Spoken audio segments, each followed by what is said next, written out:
नमस्कार दोस्तों, brain booster facts में आपका स्वागत है। आज मैं आपको 5 ऐसे प्रमाणों के बारे में बताऊंगा जो यह साबित करेंगे कि रामायण एक वास्तविक घटना थी। आइए वीडियो में चलते हैं। पहला प्रमाण है राम सेतु। नासा ने भारत और श्रीलंका के बीच चूना पत्थर की श्रृंखला की सैटेलाइट तस्वीरें जारी की, जिसे भारतीय परंपरा में राम सेतु या आदम्स ब्रिज कहा जाता है। ये तस्वीरें चर्चा का विषय बनी क्योंकि यह एक पुल जैसी संरचना लग रही थी जो दोनों देशों को जोड़ती है। हिंदू पौराणिक कथाओं, विशेष रूप से रामायण में इस पुल का वर्णन किया गया है, जिसे भगवान श्री राम की वानर सेना ने लंका जाने के लिए बनाया था। वैज्ञानिक दृष्टि से इसे प्राकृतिक संरचना बताया जाता है, लेकिन कुछ लोग मानते हैं कि यह ऐतिहासिक या मानव निर्मित भी हो सकती है। अब सवाल उठता है कि श्रीलंका और भारत के बीच समुद्र में ये तैरते हुए पत्थर क्या कर रहे हैं। इससे यह समझा जा सकता है कि यह कोई प्राकृतिक संरचना नहीं है, लेकिन अब्राहमिक धर्म जैसे ईसाई, यहूदी और इस्लाम इसे आदम द्वारा बनाया गया पुल मानते हैं। दूसरा प्रमाण है रामायण और राम सेतु की वास्तविक आयु, जो लगभग 1,88,18,00,000 वर्ष मानी जाती है। यह 24वें महायुग के त्रेता युग का समय था। वर्तमान समय 28वें महायुग का कलयुग चल रहा है।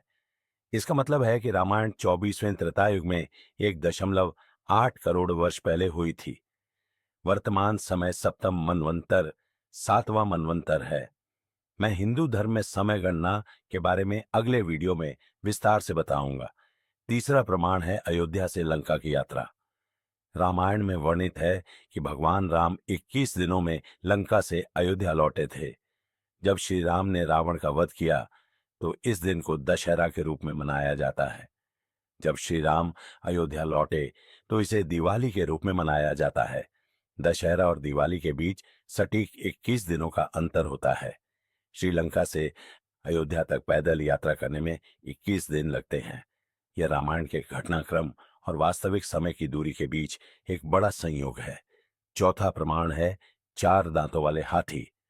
रामायण के युद्ध कांड सर्ग 69 में उल्लेख मिलता है कि जब हनुमान माता सीता की खोज में लंका पहुंचे तो उन्होंने लंका के द्वार पर 4 दांतों वाले हाथी देखे।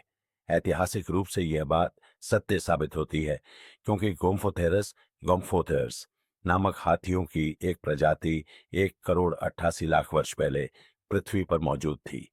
यह जीवाश्म रिकॉर्ड से साबित हुआ है कि ये 4 दांतों वाले हाथी उस समय भारत में रहते थे। पांचवां प्रमाण है वानर जाति और नेंडरथल। रामायण में वर्णित वानर शायद नियांडरथाल्स थे। नेंडरथल्स एक अलग मानव प्रजाति थी जो लगभग 4 लाख साल पहले यूरोप में रहती थी। उनकी शारीरिक बनावट वानरों से मिलती जुलती थी, लेकिन उनके पास पूंछ नहीं थी। ये संभव है कि नेंडरथल के पूर्वजों की पूंछ रही हो, लेकिन बाद में वे विलुप्त हो गए। नेंडरथल्स 40,000 साल पहले विलुप्त हो गए, लेकिन रामायण में वर्णित वानर शायद उनके पूर्वज हो सकते हैं। अब सवाल यह उठता है कि क्या वास्तव में लंका मौजूद थी और वह कहां कहां थी। रामायण काल में श्रीलंका नामक कोई देश नहीं था, लेकिन एक महाद्वीप था जिसे कुमारी कांदम कहा जाता था। संस्कृत ग्रंथों जैसे वायु पुराण, स्कंद पुराण और मार्कंडेय पुराण में कुमारी कांदम का उल्लेख मिलता है। तमिल ग्रंथ कंडा पुराण, स्कंद पुराण का तमिल संस्करण में भी इस स्थान का वर्णन किया गया है। कुमारी कांदम की रानी कुमारी थी, जिन्होंने इस पूरे महाद्वीप पर शासन किया। यह महाद्वीप 16,000 ईसा पूर्व यानी 18,025 साल पहले समुद्र में डूब गया। यह वही समय था जब पिछला हिमयुग आइस एज समाप्त हुआ, जिससे समुद्र का जलस्तर बढ़ा और यह महाद्वीप डूब गया।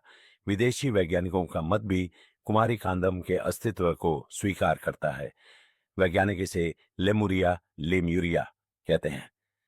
लेमुरिया का नाम लेमुर नामक जीव से लिया गया, जो भारत, श्रीलंका, मेडागास्कर, ऑस्ट्रेलिया और अफ्रीका में पाए जाते हैं।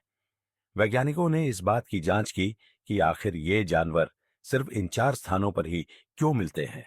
उन्होंने निष्कर्ष निकाला कि इन सभी स्थानों को जोड़ने वाला एक महाद्वीप हुआ करता था, जिसे बाद में लेमुरिया या कुमारी कांदम कहा गया।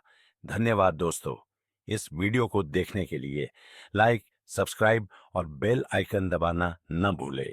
मुझे सपोर्ट करें ताकि मैं और भी जानकारीपूर्ण वीडियो ला सकूं।